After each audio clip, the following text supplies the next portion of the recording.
U.S. churches were full-fledged stakeholders in slavery.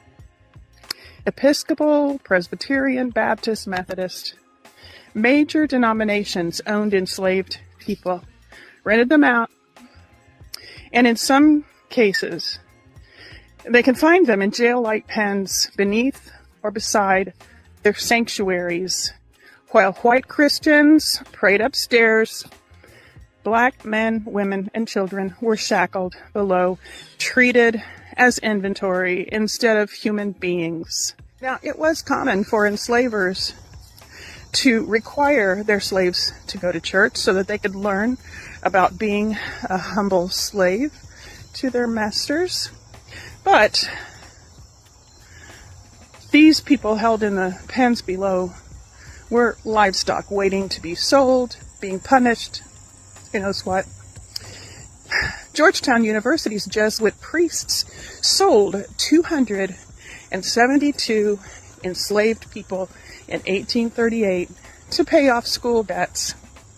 In Charleston, St. Philip's, and St. Michael's, they forced black attendees into upper galleries while white parishioners sat in comfort below.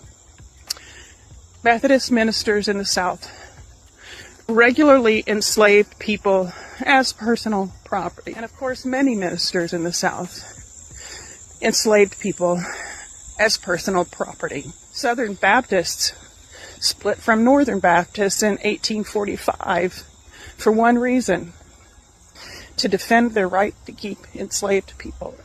Churches built slave galleries to force enslaved people to attend services, but not sit with white people. And the sermons told them to obey their masters. But the people locked in the church pens, they weren't taken upstairs to worship. They were confined like livestock. They were waiting to be sold, rented, or punished. The church baptized enslaved people. They preached a lot about obedience, and they promised them life after death in heaven, while profiting from their stolen lives on earth. This is white history, and white Christians especially need to own it. My username works as my address in case I disappear. Get curious.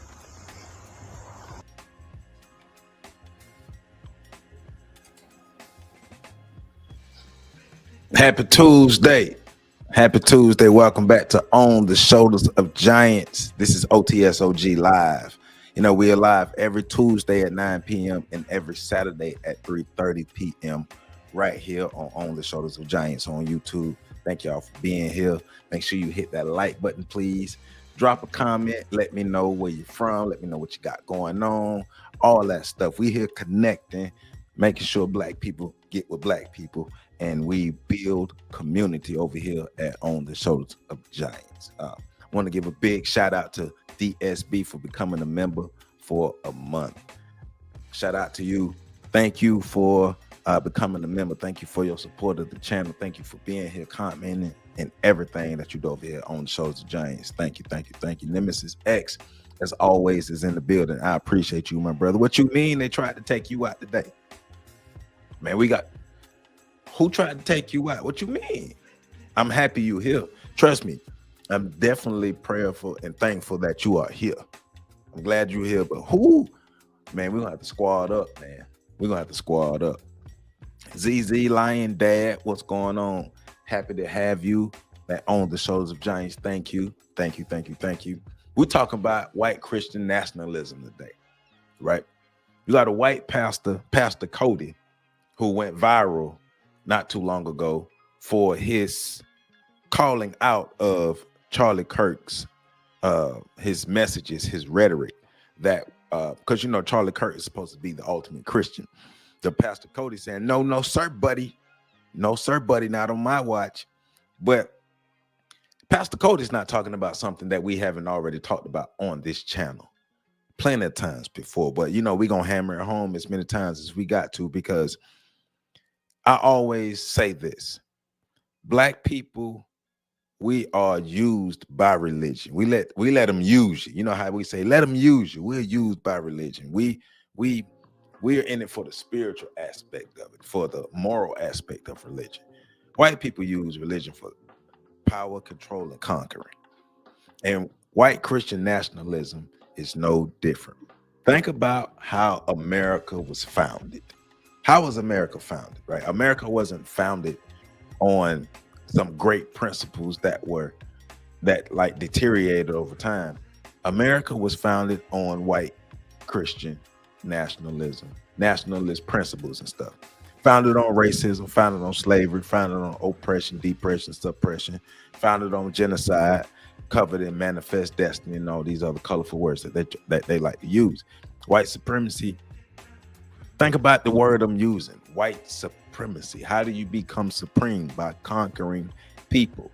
And remember, religion, like white supremacists figured out early that, and they figured this out with their own people, that, because think about Constantine, for example, Emperor Constantine, right?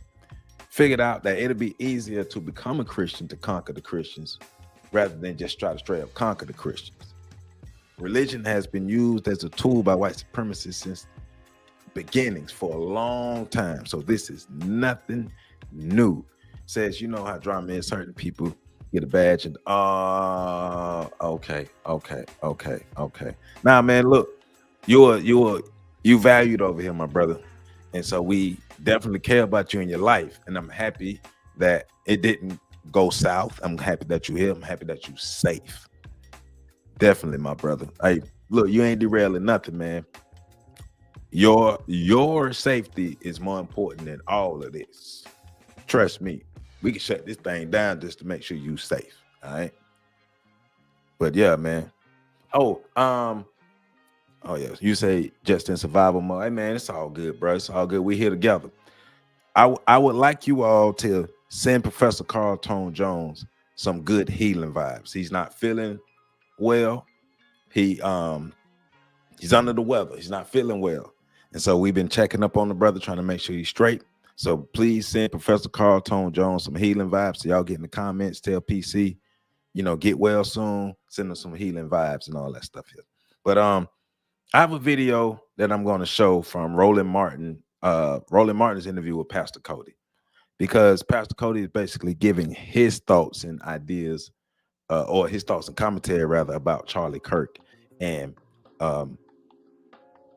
the guise of Christianity that Charlie Kirk was using. But I challenged Pastor Cody, and one of the young ladies, I'm not sure how much of the video we're gonna get to, but one of the young ladies at the part of the video actually talked about the history of white Christian nationalism, how that ties to the founding of America. But I'm not surprised that Christianity is tied to someone like Charlie Kirk, or even like the Ku Klux Klan and these things here. Because when I was young and I found out that the Klan was supposed to be Christians, I'm like, okay, something different about it, right? But also studying history, looking back at the Crusades and all those things there, right? Religion, and it's not just Christianity, it's religion. But we're talking about white Christian nationalism. Religion has always been used as a tool for conquering power and control. Don't get it twisted. Dr. Clark talks about this ad nauseum. Don't get it twisted. Evil people are evil no matter what. No matter the guise. It's only a guise under the banner of Christianity. I love Jesus, I love God, and all those things. Those are just guises. Behind closed doors, doing a whole lot of evil stuff, right? But one thing's in there that's funny, and I'm gonna point out, but he's acting kind of brand new, like he don't really know what's going on, but he want to call it out. So we're gonna get into that. And I have some notes on white Christian nationalism as well, because I want to make sure I come correct. So, but yeah, man, PC definitely needs some healing vibes. So y'all make sure y'all give PC some healing vibes so he can feel better out there. Please hit that like button. Please jump in the comments. Like I say, give me a name, where you from, all that stuff. That say hey while you in here. Share this. If the hype button come up, hit the hype button. We need to make sure everybody get this information. We're on our way to 100,000 subscribers. I need y'all help. to build this platform up to go further so we can affect more people, touch more people, build more people, reach more people, and be strong as a be a strong unit of black people who really give a damn. That's who we are, to give a damn. So, man, y'all get y'all popcorn, get your notes, get your drink, get your napkins, whatever you need. We about to get into this and, calling out the hypocrisy. Or matter of fact, it's not even hypocrisy because we're the ones who don't get it. We're the ones who think that everybody sees religion through the lens that we do. And that's why we are the conquerors. So let's get into it, man. Bowling ball, rolling Martin. The Cody Deese in Mableton, Georgia, the church is Viking Lakes Church, spoke about what we're seeing right now with the hijacking of Christianity. And it's happening. See, you made me stop it already. Christianity has not been hijacked. You just don't know no better. You just don't know your history. All around. We saw this with the Charlie Kirk Memorial Service. All of these different Christian singers and others, and all of you've been seeing is this whole notion of that we're in a Christian revival and Christianity is under attack. You had the right wing who lied over the weekend when Penn State and Oregon had a football game, and they claimed that 100,000 people in the stadium were wearing Charlie Kirk Freedom shirts when that wasn't the case. It was a whiteout game that Penn State has every single year. But you're seeing this, and you're seeing this constant idea that, well, he was a Christian, and he was advancing Christian morals, values, and principles, even though a lot of it was right-wing hate. And so I saw this on Instagram, and I said, we need to share this with our audience because we've been sharing many of these messages that have been coming from preachers, mostly African-American preachers all across the country, but I wanted to share this. Let's just look at this. Jesus defeated death so you can live. Dr. King was an awful human being. Civil rights was a huge mistake. Let's just sit those side by side because that came from the mouth of a same individual. Now you start to see the exterior being a mirror to the interior. Let's go two more. He said, quote, "I believe in the Bible, and I believe that Christ rose from the dead on the third day." He said, "This is the foundation of my faith, and it guides my actions," unquote. Hold it. He also said, let's hold it side by side, black women do not have brain processing power to be taken seriously. You have to go steal a white person's slot, unquote. Now I want to pause here and say, for the critics who say you're pulling stuff out of context, two things. One, I'm happy, I just don't have time today, happy to give you the full context. Two, the full context does not change the fact that this is racism. Okay, so let's hold those about. Just one more here, okay? Quote, "I want to be remembered for courage for my faith. That would be the most important thing for me when I die," unquote. Hold that. One more quote. Quote, "I think it's worth to have a cost of, unfortunately, some gun deaths every single year so that we can have the Second Amendment to protect our other God-given rights." Let's just put those right beside each other. Now, if this makes you uncomfortable, I would invite you to pause for a minute and think about how uncomfortable this makes our people of color feel. And what I want to say to you is, if these quotes that Jesus defeated death so you can live by Charlie Kirk and Dr. King was an awful human being and civil rights was a huge mistake, if these feel incompatible, it's because they are. These quotes are not compatible with each other, and I also would like to say they're not compatible with the teachings and way of Jesus. And what you see in this moment, this week in American history, is you see the twisting of the truth. And this isn't new. The colonizers who came to America said they were Christians. The KKK said they were Christians. There have been mass shooters whose profile said they were Christians. There were insurrectionists on January 6th who flew Christian paraphernalia. They claimed to be Christians. There were, check this out, some of you know this, slave owners who claimed to be Christian. And what I want to say is I can no longer, as a pastor, as a human, and as someone who's given their life to the way of Jesus, I can no longer stand by as Christianity gets hijacked by a particular agenda that is not the way of Jesus. I cannot stand by as a Christian and watch Christ's name get hijacked to further justify hate, racism, bigotry, misogyny, and white supremacy.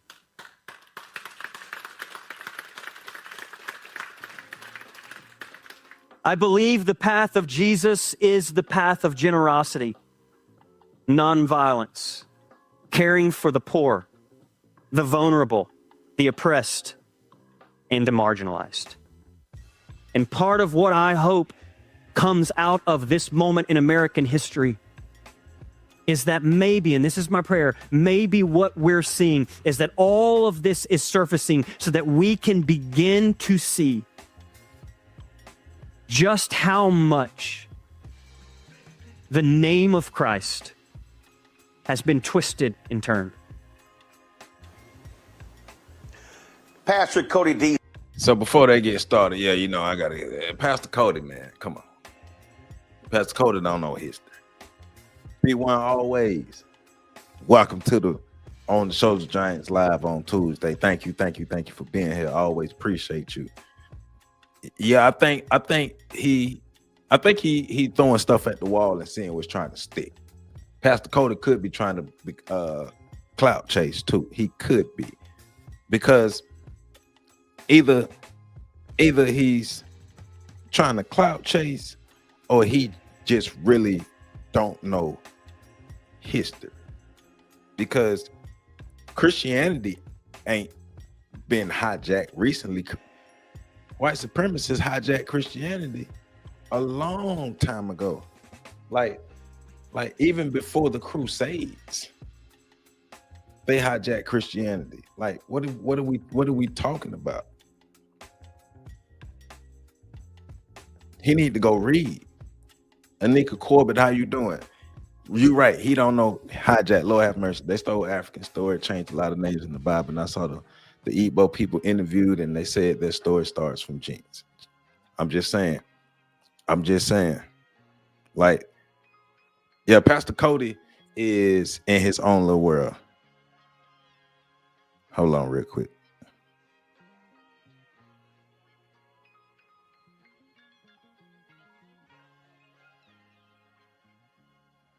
But yeah, he on Pastor Cody don't know what he talking about, man. But we're gonna school folk tonight, though. That's what we here do. What we do. Integration was, will, and always will be a big mistake. All right. As he reads his King James version without knowing, that's why his brain has been hijacked. His knowledge about history has been hijacked, right? Anthony Harris, how you doing? Religion is a social construct used to pacify people so they will not fight against. I'm just saying, man. I'm just saying, like, it's always been used as a tool to control the masses. It's always been used as a tool to control the masses. Why don't we know this? Oh, my bad. I'm coming back to your comment, Nemesis. From Genesis to Malachi. There you go, Anika. It was not the J letter before. Hey. We come here to drop some science on you. Anika, I hear you in here dropping the science. I'm with you. Doesn't really matter the people he's talking about. They don't have to view him, his words, anyone who rocks with him. They have their mega churches. I'm just saying, you're right. You are right. Acres of land and billions of dollars in budgets. Right. So, I mean, but that's why I think his so-called calling out is a lot of clout chasing too, because the real white people, they don't care about him. That his little 15 minutes in the sun don't matter. They still gonna do what they do. What do he think he hurt their feelings? Are they gonna be like, oh, Pastor Cody called us out, so we can't be racist no more. We got to straighten up because Pastor Cody called us out. It's not gonna happen. So it's a lot of things that I'm looking at sideways, but I thought this was a great time to, put stuff in perspective with him, but also really take a look at history and the history of Christianity, but the history of religion and how religion has definitely been used to control people, but specifically looking at white Christian nationalism. Okay, I'm okay. I'm good. I'm good, Anika. Thank you for being here. I appreciate you being here, spending your Tuesday night up in the hill. All right, let's let Pastor Cody and Roland get into that conversation. But you, of course, we giving our commentary, and drop your comment in. Please hit that like button. He joins us right now from Georgia. Pastor, glad to have you here.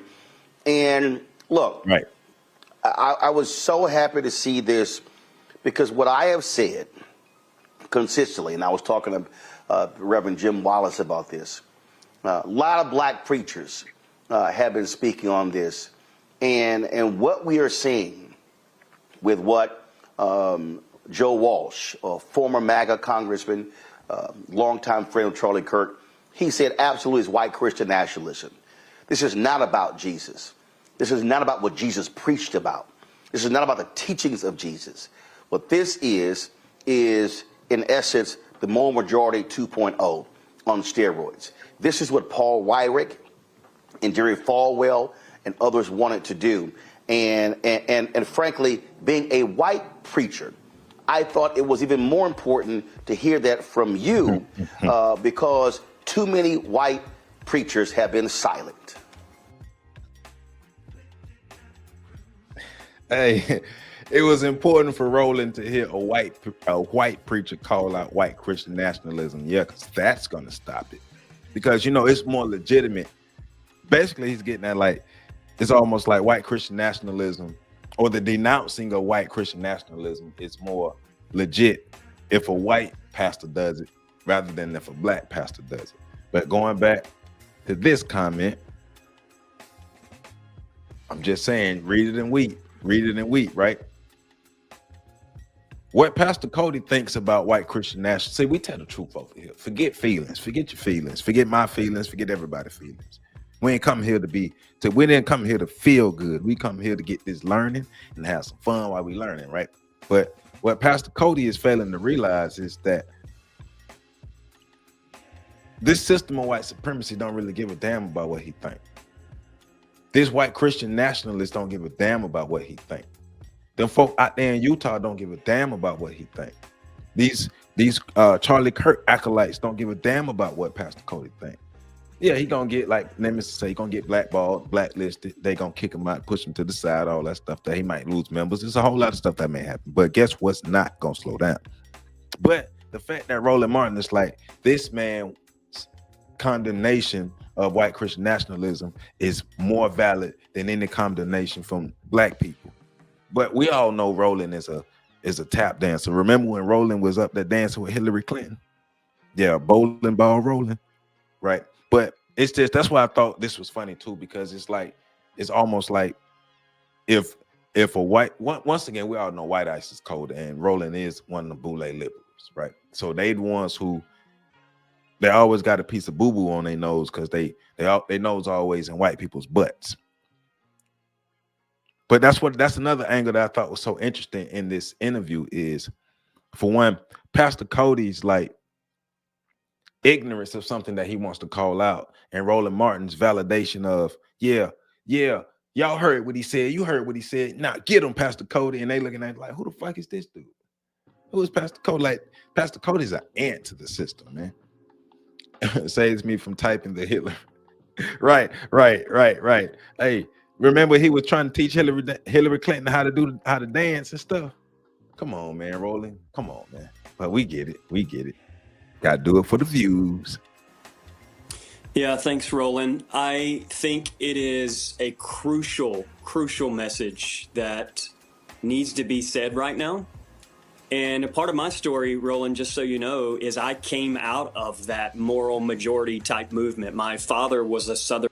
So don't sit here and try to act stupid about what's going on now. Like it's a recent hijacking. When you came from, and that's another thing that was interesting about this and got me looking at Pastor Cody sideways and got me looking at Roland Martin. Like, did you just get got?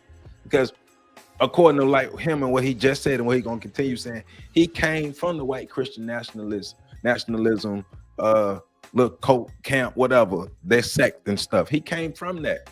He grew up in it. So you know it ain't new. So why you acting brand new? Baptist pastor. I got my undergrad from Jerry Falwell's university, Liberty University.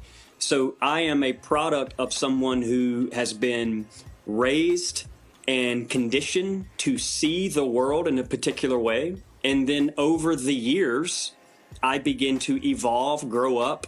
My own consciousness began to.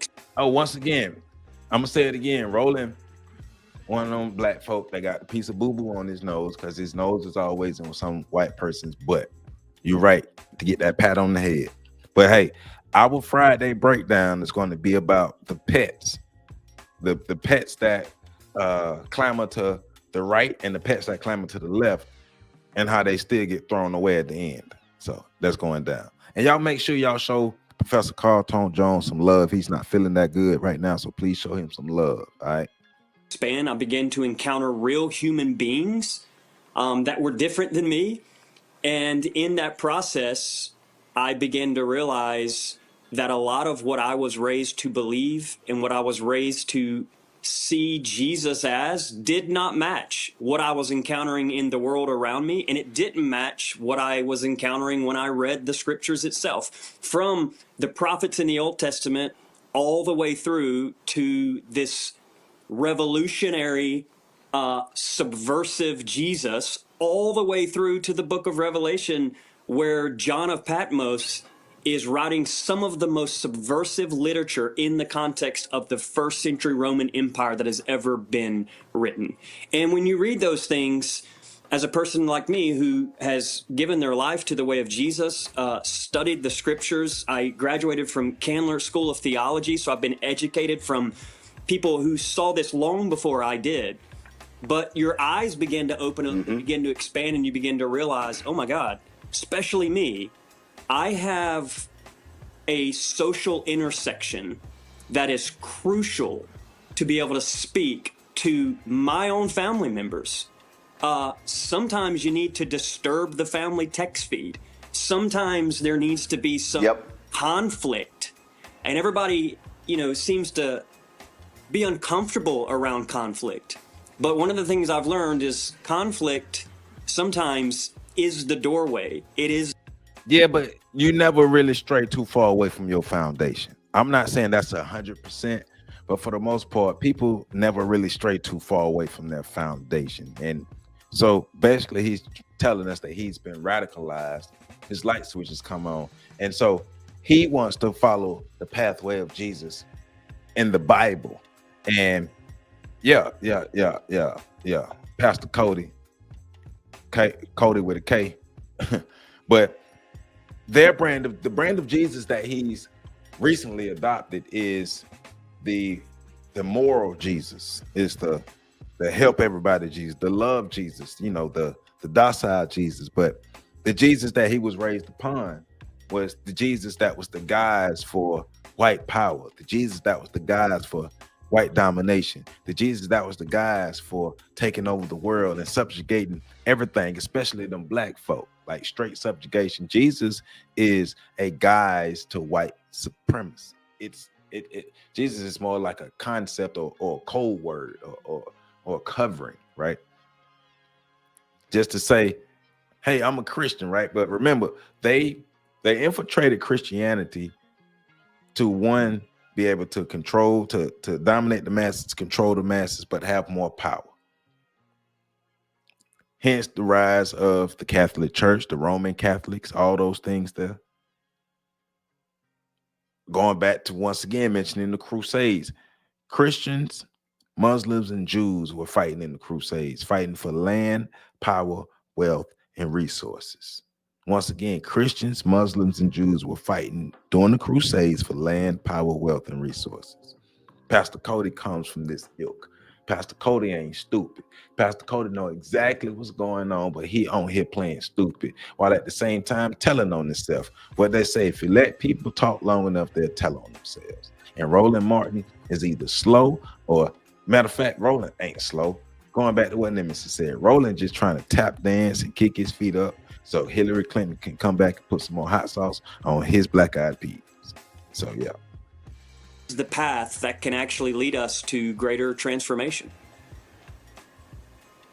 You know, I watched Texas Congressman Troy Niels say in a congressional hearing that if Charlie Kirk was living in biblical era, he would have been the 13th disciple. And that might, I saw the Cardinal Dolan of New York say, "Oh, he was like the Apostle Paul. He was a saint, and he just made people uncomfortable." But you read what Charlie Kirk said, and you read direct quotes. And what's been amazing is to watch people say, even some black folks say, "Oh, they said these things about him, and I went back and I listened to what he actually said, and it's been taken out of context, and you didn't understand the nuance, and so you was just right, people, y'all are pushing this sort of stuff." And I'm sitting there going, "Do you act like we don't have ears?" And we, but also remember too, the Pope gave Columbus and the other slave traders permission to kick off the transatlantic slave trade, to enslave Africans on the continent of Africa and throughout the Caribbean and throughout the Americas. The Pope gave them the go-ahead. The Pope gave them the go-ahead. The Pope. This Judeo-Christian canon, everything that comes out of that has always been a part of the dominance and degradation of black people. Charlie Kirk know exactly what he was doing. Charlie Kirk was on brand with the type of Christianity that he has aligned himself with, that he came up in, the same one that Pastor Cody came up in, that he's trying to act brand new about, right? Let's not act like, once again, remember, this ain't the same Christianity that black folk like use or a part of. This is not the same Christianity.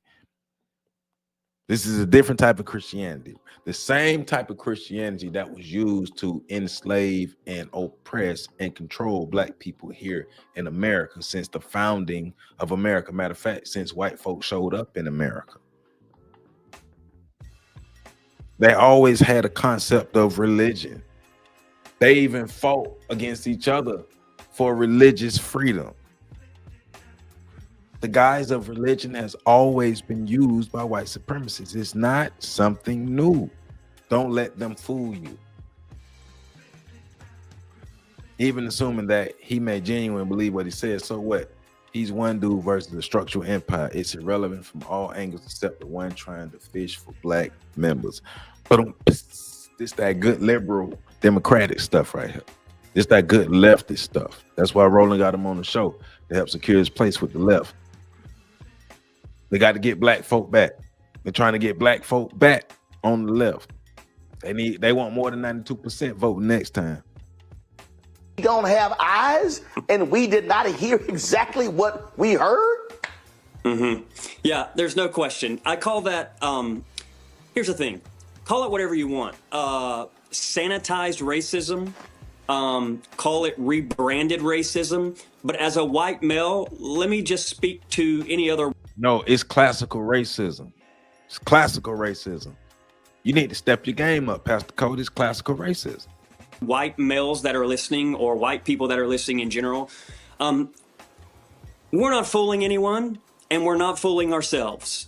And I know, because I was raised and conditioned to see the world a particular way, I know what my ears are hearing. And you can place all the context you want around it. Someone said to me recently, Pastor, he did not say, quote, black women. You're right. He called specifically 4 black women, one of which was Michelle Obama. And these educated black women is who he was talking about. And in the context, it doesn't change. And until we can come to a place where we acknowledge that rebranded, sanitized, polite racism is still racism. And the great Franciscan priest Richard Rohr says it like this. He says, you cannot heal what you do not acknowledge. And this is why it's so imperative when I see things like this administration and Trump and MAGA pushing to remove images of slavery from museums. Nah, it wasn't. It wasn't. It wasn't the. It wasn't the beef real. But you know, now that you say that, he probably shouldn't have been eating that. Now that you say they probably shouldn't have been eating that, but it wasn't the beef real. But you know, when we get him back on, we let him talk about what had happened to him. But it wasn't the beef real. So I'll let him tell it. We're regressing. But you funny though. You remember that. You cool with me. You cool with me. Moving backwards, and he knows what he's doing. This administration knows what they're doing, and I'm learning more and more that what this is underneath, what it is white supremacy. And For a real? part of the reason, perhaps, many of these leaders, these white male leaders, part of the reason many of them are kicking and screaming and putting out the dog whistles, and I'm getting them, God knows the people of color are getting them. Part of the reason I believe that's happening is because they are so terrified of one word: equality. Equality. Equality is the opposite of supremacy. Of course, they don't want this country to not be a majority white country. So white Christian nationalists, they getting a little ornery out here. They getting a little agitated out here, right? They're starting to fight back. They're starting to do stuff, right? Because, of course, they do not want a country that's not a majority white country. Anything else to them is a threat to their supremacy. And anything that's a threat to their supremacy, they will attack. Pastor Cody knows this. Yep. And what is equality to us feels like oppression to them. I'm going to send you my producers will get your address. I want to send you my book, White Fear: How the Browning of America is Making White Folks Lose Their Minds. And the reason I chose that. But that also goes back to Dr. Francis Cress Welsing's theory, the fear of genetic annihilation. Now, because it's when I was looking at this video earlier today, it popped in my head because a lot of people call Dr. Francis Cress Welsing crazy. But looking at a lot of the stuff that's happening now, she wasn't crazy. They are white Christian nationalists, white supremacists are afraid of the browning of America becoming black and brown more and yellow and not majority white. That's a fear of genetic annihilation, a fear of power, a fear of a loss of power, a fear of loss of control. That title, and people that was some TV produced. That was actually a network African American who's a broadcast a show host and who wanted to have me on the show, but it was like, oh, my producers are uncomfortable with your title, and I said, well, I actually write about those very producers in the book, and I said, and because I saw what was happening. Exactly. Because a lot of stuff she said, if you pay attention, it's here. Happening. And what's been driving me crazy is I saw this in 2009. It was, and speaking prophetically about it. And I said what we're facing. And I literally said, I remember John Avlon and I were at CNN. We were working there together. He's now in Congress. And I said, John, we are in the beginning stages of white minority resistance. And he was like, what? I said, John, I'm telling you. I said, no, we're not a nation of people of color. We're not in the beginning stages. We've already been in it. They've been talking about this for a long time. When Obama's first term as president in the United States, I used to listen to a racist AM station, and them talking about losing their country back in Obama's first term. And that's not even the start of it. You just, Roland Martin, you just not coming, getting put up on game. But that's not new. It's not new. I want us to understand this stuff has been entrenched and ingrained in this country for a long time. It's been ingrained in the culture of white supremacy for a long time. Don't let these people fool y'all like it's something new. Nope. You knew. your thought process new, not this white supremacy stuff. They've been doing this. They tried and true. We the only newbies on the block.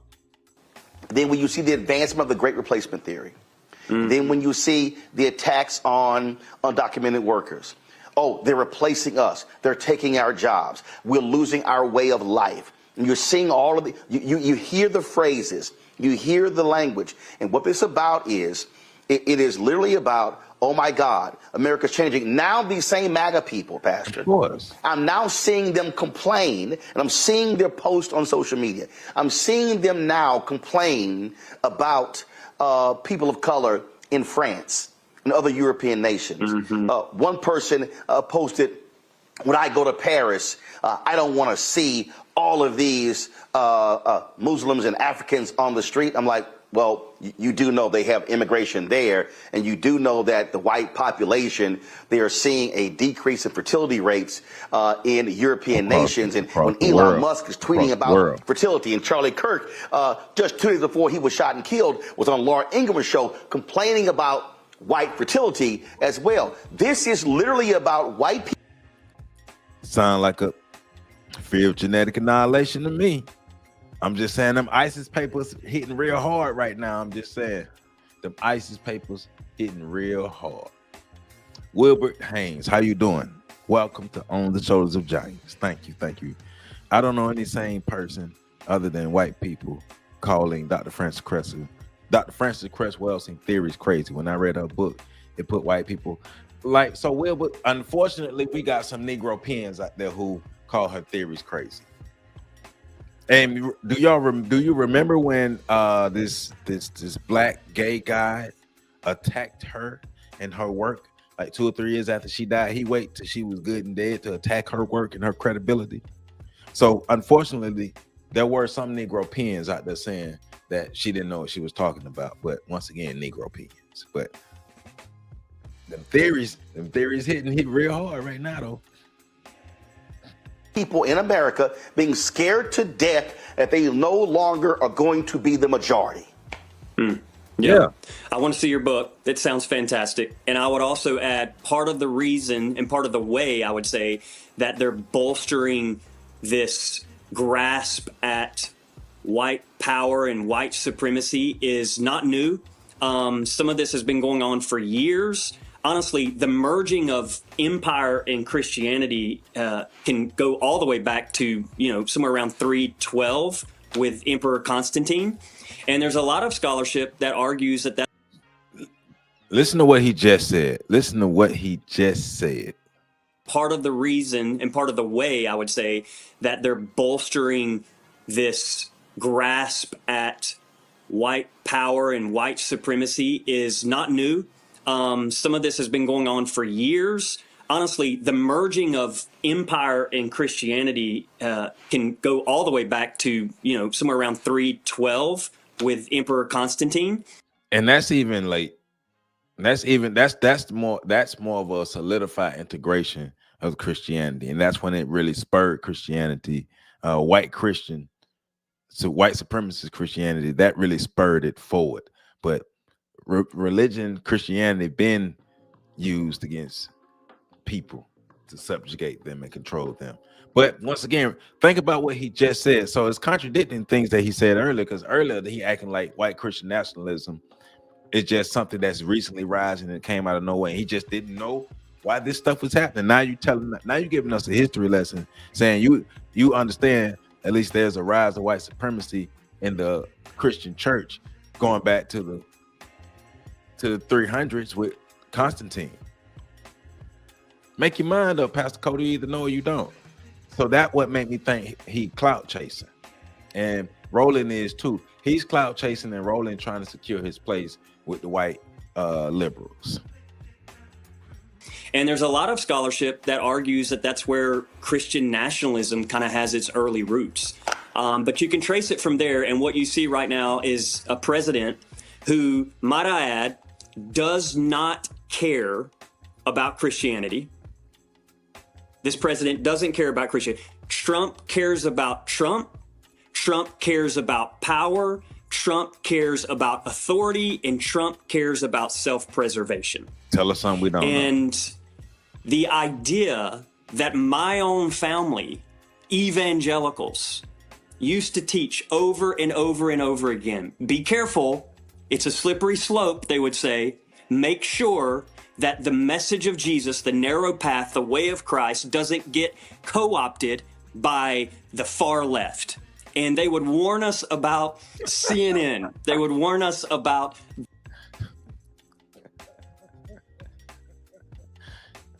Y'all was slow.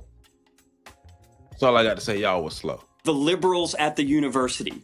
And all along, while they were demonizing this other side, all along, their plan was to collect as much power as they possibly can, because that is what Christian nationalism is, essentially. It is trying to make America a Christian nation by force. And what I would like to say is...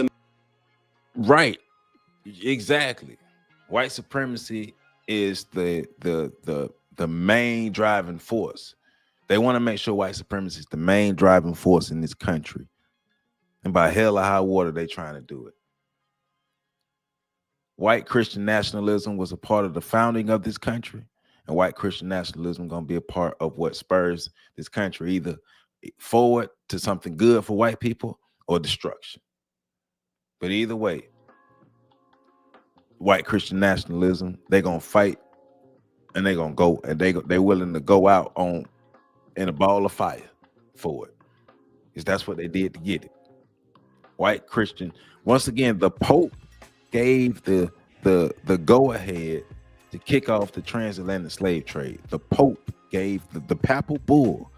He decreed the papal bull to kick off the transatlantic slave trade. I say the rise of white supremacy was when Ferdinand and Isabel joined their kingdom and drove off the Moors, the Arabs, and the Jews out of the Iberian Peninsula. And what, 14, maybe a little bit before 1492. I saw a video of a young lady saying she think the rise of white supremacy was more like when white people was fighting each other in Europe. But I say the rise of white supremacy is when Isabel and Ferdinand joined together and was able to drive out the Moors, the Arabs, and the Jews. And then all of that kicked off the transatlantic slave trade. Once again, the Pope issued the papal bull giving permission to enslave all dark people. The Pope did. It's nothing new. America is not a Christian nation. You can go back to its origins. It's not a Christian nation. It is a nation with Christians. And it is no, America is a Christian nation. America just a different brand. I mean, you know what brand of Christianity America is because you grew up in it. America is a Christian nation. So those of us who grew up in America and those people who are Christians, you got to figure out if you're the same type of Christian that these white supremacists are.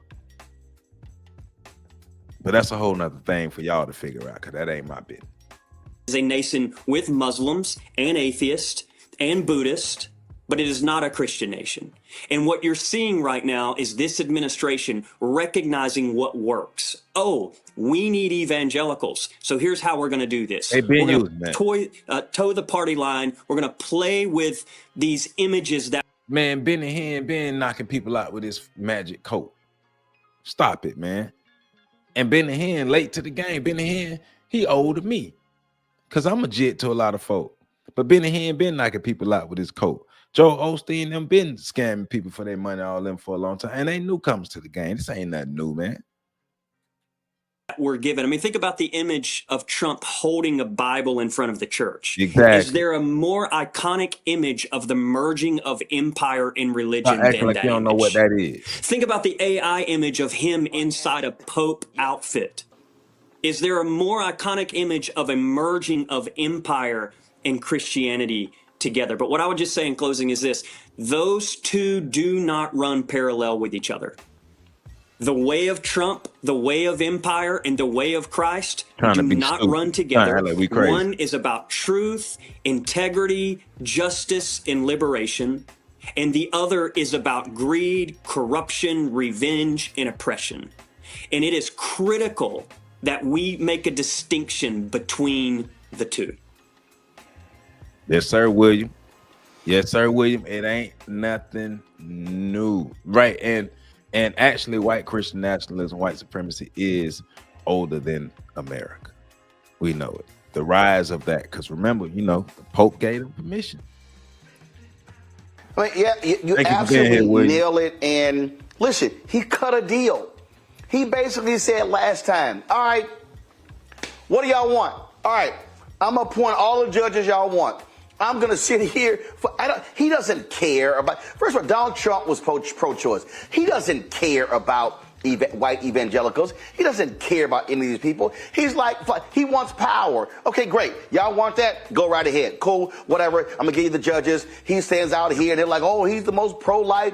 That's all nonsense. It's nonsense. And what they have done is they've made a deal with the devil. And I'm saying that for a reason.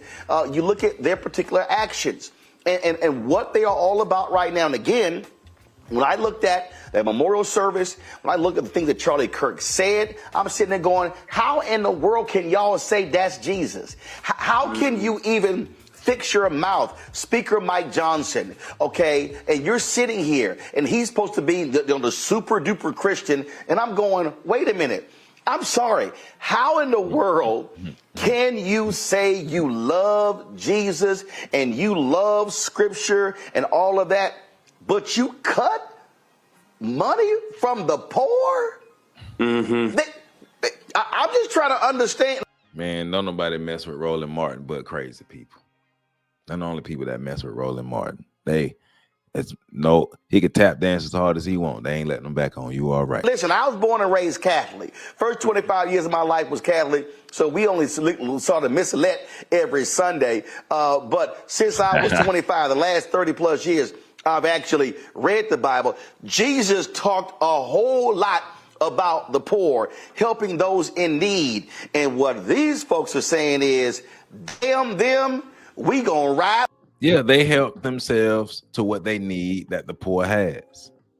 See, you read the scripture one way, they read the scripture another way. They help themselves to what they need that the poor has, and you read it as help the poor in need. Nah, that's not how you dominate people. Y'all don't get it. It's about domination at the end, and by any means necessary. With the billionaires. Yeah, you could use the word, it is anti-Christ. It is the opposite of what Christ taught. And the reality is, if you think about it would be the ultimate deception to have that which is against Christ or anti-Christ to hide itself inside a religion with the name of Christ. And I believe that's what we're seeing right now. The book of Revelation, the actual word behind it is apocalypse.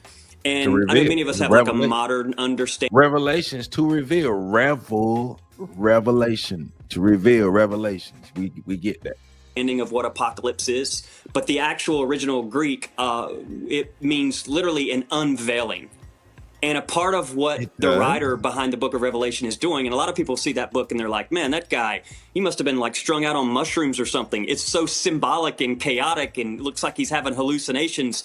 But when you get into the book, it's incredibly profound of how John is writing about what's happening in that oppressive first century world with this authoritarian dictator leaders that had been passed down from the Caesars. And what you see is John is encouraging these followers of Jesus because you have religion getting in bed with empire and some being convinced that it may actually be the way. You heard what he just said. Religion getting in bed with empire. It's nothing new. Even going back to the biblical days, it's nothing new. That's our main problem, trying to make our enemies our friends. Man, Wilbur. We are insane people. We're insane people. We have not learned from all the mistakes of the past. We want everybody to be our friend. Like the way to peace, the way to salvation. They bought into this lie. They bought into a myth of like redemptive violence. There you go, Dorsey. Down with white Jesus. And John says, no. What I'm trying to do here is I want to expose, I want to pull the curtain back. I want to unveil what's happening because I want you to see behind the scenes of actually what is going on here.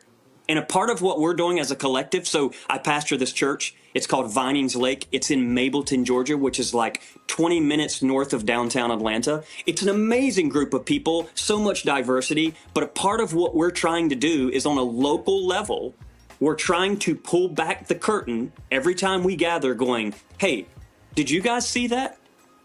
Did you hear that? And what did you hear? Because here's what I heard. So you can take statements from Charlie Kirk, you can watch his memorial service, and you could look at that, and a lot of evangelicals are like, oh, look at that. What a great man. And you can also begin to realize this truth, that just because it has the name of Christ doesn't mean it is the way of Christ.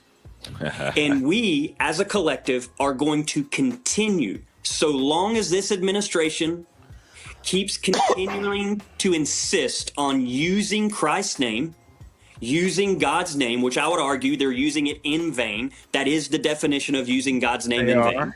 As long as they continue to use God's name, we will, as a collective, continue to pull the curtain back and attempt to show our community and our world what this actually is. And what it is a co-opting and a hijacking of a beautiful movement that started years ago by a Nazarene, a brown-skinned Nazarene, not a white, Republican, gun-toting Jesus of the imagination of evangelicals.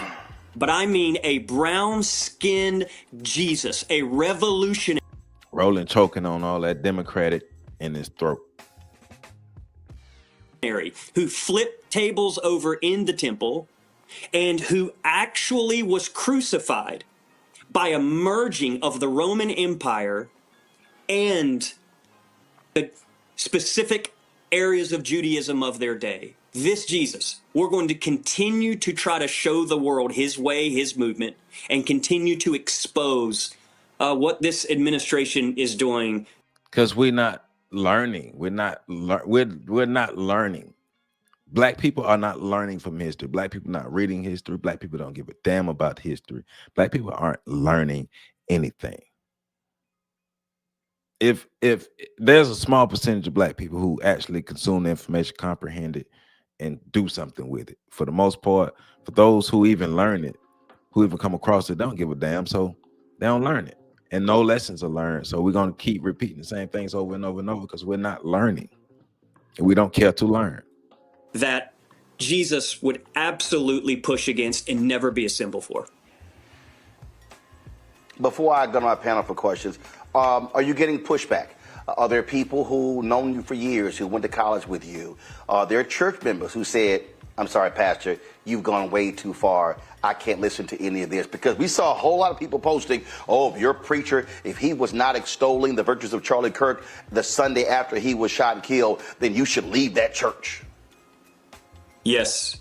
The dog whistles for the far right have been heard.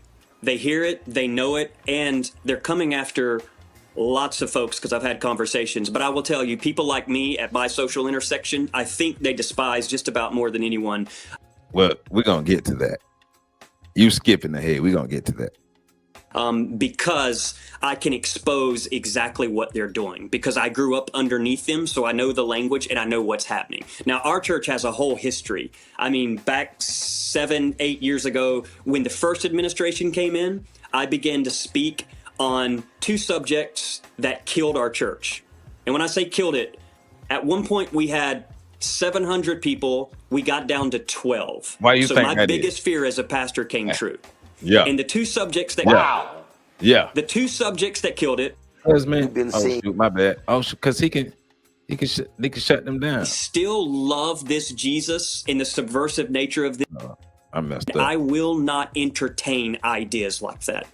And this is a part of what we're trying to navigate as a community, because we have people, Roland, that are filled in our building that are navigating very complex relational dynamics right now. Renita, you're there in Georgia. You get the first question. Listen to this now. Yeah, so not a question so much, but a challenge to the pastor. My dad also was a pastor in the South, so I definitely saw Christianity from a different perspective. And what my challenge is to you is for you to read every single piece of Black history. You already know, Will, but listen to what she's about to tell him. history that you can get your hands on, because this is not a recent hijacking. This is not Christianity. Since the beginning of this country has always been used to advance white supremacy. During slavery time, slave masters would tell slaves, the more you work and the more obedient you are, the closer you are to Jesus, the better Christian that you are being. Slaves weren't allowed to read books unless it was the Bible, and the Bible was used as this is the only thing that you can read. So even after slavery, when you look at Reconstruction, during that time, you had things like the Black Codes, where it was illegal for Black folks to speak to groups of other Black people unless it was in church through Christianity, giving Christian sermons. And even those sermons had to be approved by white folks. Like, the words literally had to be approved. And then you brought up some about the moral right, and you talked about the KKK and how they used Christianity to support what they were doing. So what the challenge is for you to read every single piece of Black history, because Christianity has always been used to advance white supremacy in this country. And that's why I think your congregation really struggled, as you said, when you talked about capitalism. That goes back to what I was saying about, you know, understanding that the harder you work and the more obedient you are as a slave, being told that that made you closer to Jesus and that much closer to getting in heaven. That same type of stuff is what goes back to capitalism, and then the nationalism of always using Christianity to say that Black people need to be a subclass and white people should inherently be in charge, and this needs to stay a majority white country, speaks to nationalism. It's always been used this way, and it won't end when Trump is no longer there, because it's always been the history of this country. Right. It didn't start with Donald Trump. Donald Trump is one of the greatest scapegoats that they. Yeah, that they I couldn't agree more. I think white supremacy, racism did not start with Donald Trump, and it won't end when his administration ends. Just make sure you understand that. But we're gonna let this last part play him responding to her, and then we're gonna start to wrap this thing up. Part of our task as a local collective is to decenter the whiteness. And so part of the way we do that, specifically at a local level, is we just bring in those who have been pushed to the edges. And we elevate, first of all, we buy their writings, we buy their books, and we do our best to elevate their voices as well. And they're obviously a part of us. I mean, they're part of our teaching team, they're a part of our leadership, things like that. I think that's critical moving forward. And I could not agree more. And I've been trying to explain this to my own group of people. I think it's easy to scapegoat and say, oh, that man is the problem over there. And the reality is, I am actually getting ready to release a book. It's called Discovering Your Internal Universe, right here. Comes out next week, October the 9th. It's about anxiety, panic, and fear. But the entire book is about doing our own shadow work, like going within and actually working out all that is deep within us that we have repressed, we have ignored, we have turned our head away from and tried to pretend it wasn't there.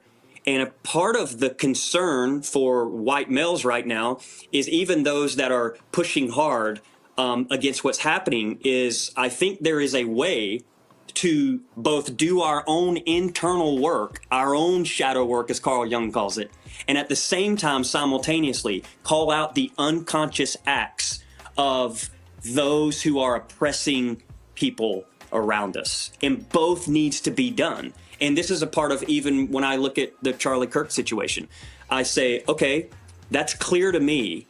That isn't like Christianity. I think the word for it is racism. These Mr. 123 Mackable. Thank you for the $20 super chat. It is greatly appreciated. I appreciate your support, you being here, you tuning in, you enjoying what we got going on here. Thank you, my brother. Thank you. comments are racist. I simultaneously acknowledge this man, in my opinion, is human.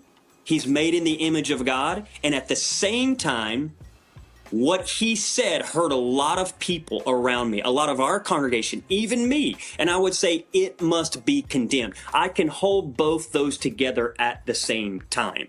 And a part of what I think the challenge is as we call out the oppression around us, we also do our own inner work simultaneously. And the reason I say that is because, point, it's easy to throw it all on this man. And I think one of the reasons we love to point fingers over there is because as a white male, sometimes it's easier to point out the racism in Trump than it is to recognize it in me. And one of the reasons that I am so quick to call it out is because I know how I was raised. And I have spent years in therapy, and that's not an exaggeration, years in therapy. And all of it was intertwined.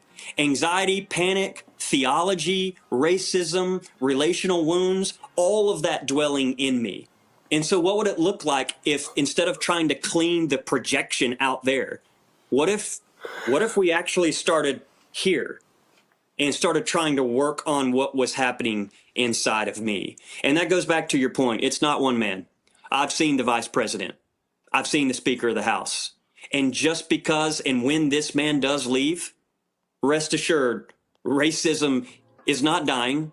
I see people my age, younger, who are still following people like a Charlie Kirk, and all the red flags are going off, going, okay, yep, this doesn't end with one man. This movement, this MAGA movement, doesn't end with one man. And so we've got work to do. But fortunately, I want to leave some hope. Fortunately, there's a whole collective of people that are right here at Vinings Lake. And there's 150, almost a couple hundred of us who are doing our best to do the work. And many of them are young. And I got to be honest, part of the reason I still gather with them, part of the reason I'm still a pastor, is because they honestly bring me hope. They bring me a little bit of hope that, man, maybe there are some people out there whose eyes are opening right now and whose souls are opening, and they're doing some good work in the world. So we're gonna let Pastor Cody end it right there. We're gonna end it right there with Pastor Cody. But then my going back to one thing stated earlier. So what is that? What kind of actions does that lead to, Pastor Cody? Are we just in a state of calling people out? Is that it? Just to say, I acknowledge that white supremacy exists, and I acknowledge that you're a white supremacist. So how does that keep us safe? How does that put us in a position to win? Right? I see Nemesis and Dorsey, y'all having y'all conversation. But how does that put us in a position to win? Like, are you saying y'all gonna be like better allies? Y'all got like, what's gonna happen? Are you gonna directly fight the white supremacists? Like, I'm just trying to figure out what's gonna come out of that. But also on the flip side of what are our plans on fighting white supremacy as Black people in America? Like, what are our plans? Because we don't have any. And if we are relying on white people calling out the system of white supremacy to be something significant to, deter what they're doing, it's not going to happen. How long have people been calling out stuff and nothing has changed? We hear you, Pastor Cody, but we don't see you. It's good for content, but it ain't good for real movement forward. So what are we going to do with that? So Black people, once again, reminding us that talk is cheap, action is where things get done. Be careful about who you're listening to. Be careful about who you're getting your information from, all those things. We need realistic plans, realistic things that will change our situation right now, today, and moving forward in the future. What are the realistic plans? Not the make-believe stuff, not the idealistic stuff. This is what I want us to be. But what are our plans today based off the reality that we live in today? What are we going to do to get real tangible results today? Because white Christian nationalism is alive and well. So what does that mean for us? Because they are going to go down fighting. And remember, Black people want America to fall so bad. The same people who are 100% dependent upon white supremacy in America wants it to fall. So if white supremacy in America fall, if it currently falls, we fall too, because we don't have our shit together. Got to get our stuff together first. It says, then elevate yourself above the environment, leave it behind, find your next. It's a place where your energy can be channeled toward creativity, all you said. Even if it's practical legit. It's something, right. It's still a system. It's still a system that we fighting. White people in America don't even realize Black people in this country aren't even listening. Nah, it's a lot of Black people listening to them. There's a lot of Black people listening to them. There is a lot. So yeah. So, Renee Woods in the building. I'm done with us going in circles, hearing the same rhetoric over and over again. Right. That's why I wanted to highlight this, because this is Roland Martin basically wasting our time with this, with Pastor Cody. So what? So what Pastor Cody did this? So what Pastor Cody is saying this? Now what? Now what? What are you going to do about it, Pastor Cody? All right, so about to go ahead and close this thing on now. I appreciate all of you for tuning in tonight for this OTSOG Live on Tuesday. White pastor calls out racist white Christian nationalism, but he don't have a plan to do anything about it. But black folk, once again, like Renee just said, don't get riled up by the things, what they call it, rage baiting. Don't get riled up by the rage baiting. All right. Malcolm X said that black people are the only people that try to have a blood. There you go. There you go, Wilbur. There you go. Nothing at all. We got to get better. We got to be better. So Renee Woods, I appreciate you. Dorsey, I appreciate you for being up in here. Wilbert Haynes, I appreciate you being in here. Nemesis X, as always, appreciate you being in here. Together we stand. I appreciate you being here. Mr. 123 Mackable, thank you once again for the $20 super chat. Thank you for being here. Thank you for commenting. Thank you for being a part of what we got going on. Thank you, my brother. William Clark, I appreciate you. Who else was in here? Want to give everybody some love. O'Neal Dennis, thank you for being here, for contributing to the conversation. B1 always. Anika Corbett, thank you, Anika.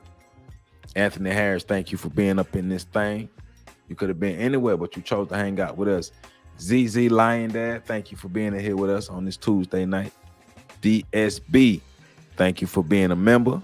Thank you for being in here. Thank you for commenting, all that stuff. Thank y'all for y'all support. Y'all know Saturday, we back up in this thing. Hey, we back up in this thing. Saturday, Renee. Now it's funny you call me Josie, because my homeboy daddy used to call me, hey, Big Josie. So that made me laugh when I seen that. He said, hey, Big Josie, how you doing, Big Josie? Rest in peace, Mr. Davis, Mr. Caleb Davis, rest in peace. He used to say, hey, Big Josie. It's all good. Nah, that's what Mr. Davis used to say, hey, Big Josie, how you doing out here, Big Josie? So that's what that reminded me of. So I'm gonna let you roll with that one. I'm gonna let you call me that. You just got to put Big Josie in front of it. Yahweh will help guide you. Be brave and move forward. You already know. Believe in yourselves. Let's believe in ourselves. Let's love ourselves. Let's take care of ourselves and move forward as a unit. We can either win as a unit or lose as a unit. Either way, it's going down. I know, right? It's a good way to end it. Big Josie. All right, I'm out of here. Love y'all. Peace out.